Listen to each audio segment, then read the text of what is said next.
नाज़रीन, ओबावड़ो में पुलिस पारां मुक़ाबले दौरान मारियल 9 धाड़ेलनि जा लाश वारसन हवाले करण लाइ पुलिस पार्टी रवानी थी वई आहे। इन हवाले सां असां सां टेलीफोन लाइन ते मौजूद आहिनि गुलाम कंबर बुहर। जी गुलाम कंबर, कहिड़ा तफ़सील आहिनि? जी तफ़सील आहिनि। ओबावड़ो भरिसां रोहती कच्चे वारे इलाइक़े में शार सिलरा दौदू खूनी टकरा था ॻोठ महबूब सिलरो में मीर मोहम्मद दौदू मथा हमलो कंदड़ शहर बिरादरी जा हथियारबंदनि हिकु कोर्ट में फाथल हुआ, जन के घोटकी पुलिस ऐं रेंजर्स पारां गॾियल ऑपरेशन दौरान मुबैना पुलिस मुक़ाबले दौरान 9 ॼणनि खे मारण जी दावा कई हुई।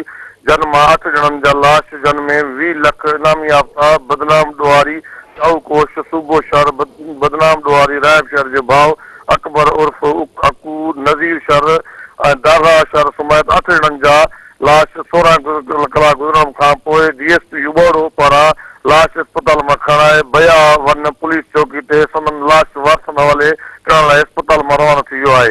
ऐं हुन ज़रियनि खां इहो मालूम थियो आहे त पुलिस पारां जेको आहे लाश ॾुहारियुनि जा इन करे वापसि कया विया आहिनि त कुझु पुलिस ॾुहारियुनि जे चंबे में हुया जेके उहे डील तहत आज़ादु कया पिया वञनि। गुलाम कंबर, महिरबानी अवां जी।